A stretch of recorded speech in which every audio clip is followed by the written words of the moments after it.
कि अब ईडी समन करने वाली है, अब ईडी अरेस्ट करने वाली है, अब सीबीआई समन करने वाली है। सीबीआई ईडी खुद दिल्ली के मुख्यमंत्री अरविंद केजरीवाल जी को कोर्ट लेके गई।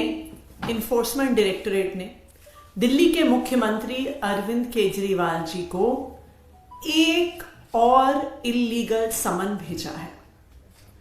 यह ईडी के द्वारा भेजा गया 7वां इल्लीगल समन है जो दिल्ली के मुख्यमंत्री अरविंद केजरीवाल जी को भेजा गया है। ईडी के हर समन पर अरविंद केजरीवाल जी ने जवाब दिया है। ईडी के हर समन पर हमने लीगल सवाल उठाए हैं कि किस आधार पर यह समन भेजा जा रहा है। आज तक एक भी हमारे सवाल का ईडी द्वारा जवाब नहीं दिया गया। फिर ईडी ने क्या किया? नॉन अपीयरेंस ऑन समन्स पर ईडी खुद दिल्ली के मुख्यमंत्री अरविंद केजरीवाल जी को कोर्ट लेके गई। तो जब कोर्ट इस मुद्दे को सुन रहा है कि क्या यह समन लीगल है कि नहीं, क्या अरविंद केजरीवाल जी को ईडी के सामने पेश होना जरूरी है कि नहीं, जब ईडी खुद इस मामले को कोर्ट लेके गई है तो वो फिर कोर्ट के फैसले का इंतजार क्यों नहीं कर रही? अगर कोर्ट मामले को सुन रहा है तो ईडी इंतजार क्यों नहीं कर सकती?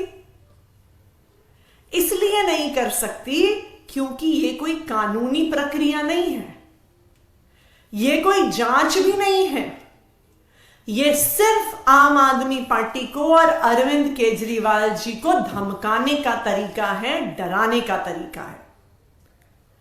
जब से चंडीगढ़ के मेयर इलेक्शन पर सुप्रीम कोर्ट का फैसला आया तो हमें हर जगह से खबर आने लग गई कि अब ईडी समन करने वाली है, अब ईडी अरेस्ट करने वाली है, अब सीबीआई समन करने वाली है, सीबीआई अरेस्ट करने वाली है, क्योंकि चंडीगढ़ में आम आदमी पार्टी का जीत का बदला, चंडीगढ़ में जो सुप्रीम कोर्ट ने जिस तरह लोकतंत्र को अपहोल्ड किया है उसका बदला भारतीय जनता पार्टी को लेना है। और आज जो समन अरविंद केजरीवाल जी को आया है वो सिर्फ और सिर्फ चंडीगढ़ के मेयर चुनाव के बदले का प्रयास है। क्योंकि अगर ये लीगल मामला होता, अगर ये इन्वेस्टिगेशन का मामला होता तो फिर ईडी कोर्ट के फैसले का इंतजार करती। अगर ये सिर्फ लीगल मामला होता तो ईडी अभी चल रहे दिल्ली सरकार के बजट सत्र का खत्म होने का इंतजार करती। कोर्ट तक बजट सत्र के अंत का इंतजार करने को तैयार है, पर ईडी इंतजार करने को तैयार नहीं है। यह साफ दिखाता है कि जो समन्स अरविंद केजरीवाल जी को भेजे गए हैं उनका जांच से कोई लेना देना नहीं है। उनका सिर्फ और सिर्फ आम आदमी पार्टी को और अरविंद केजरीवाल को डराने का प्रयास है, धमकाने का प्रयास है।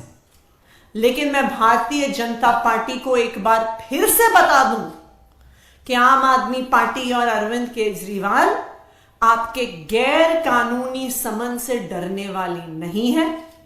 हम डटकर चाहे चंडीगढ़ के मेयर चुनाव से देश के संसद के चुनाव तक, जहां जहां पर भारतीय जनता पार्टी लोकतंत्र को कमजोर करने की कोशिश करेगी, देश के संविधान को कमजोर करने की कोशिश करेगी, तो चाहे वो चंडीगढ़ का मेयर का चुनाव हो, चाहे वो देश के संसद का चुनाव हो, हम भारतीय जनता पार्टी का डटकर मुकाबला करेंगे और भारतीय जनता पार्टी को लोकतांत्रिक तरीके से हरा के रहेगी।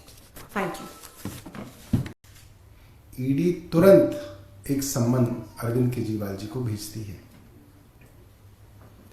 अभी एक दिन पहले माननीय उच्चतम न्यायालय ने केंद्र सरकार को चंडीगढ़ मेयर चुनाव में देश के सामने आईना दिखाया उनकी गड़बड़ी देश के सामने कैमरे पे पकड़ी गई और कल रात को अरविंद केजरीवाल जी को ईडी ने फिर से एक सम्मन दे दिया।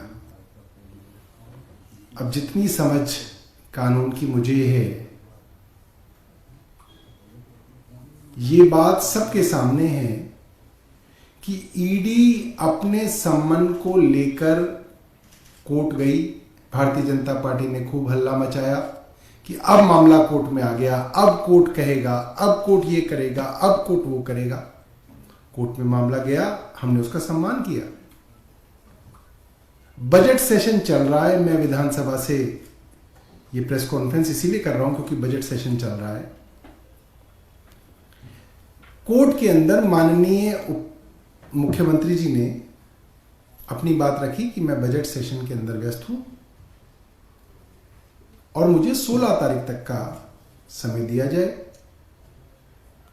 और माननीय न्यायालय ने मुख्यमंत्री जी को 16 मार्च तक का समय दिया।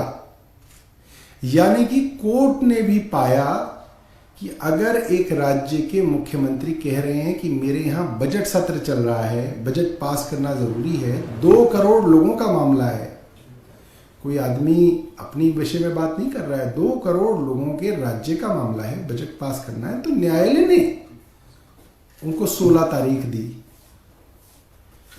अब ईडी इतनी जल्दबाजी में आ गई कि अब ईडी जो है वो हर दूसरे दिन सम्मन दे रही है। भाई अगर आपको अपनी ही चलानी थी तो फिर आप न्यायालय कहे क्यों? आपको न्यायालय पे ही भरोसा नहीं है।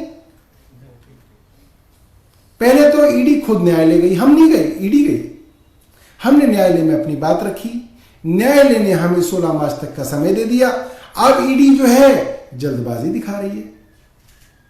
इसका मतलब ये बात कानून से नहीं चल रही, ईडी कानून संगत नहीं चल रही। ईडी के पीछे कानून या पीएमएलए नहीं है, ईडी के पीछे राजनीतिक मंशा है और इस राजनीतिक मंशा के कारण अरविंद केजरीवाल जी को तलब किया जा रहा है, उनको डराए धमकाने की कोशिश की जा रही है।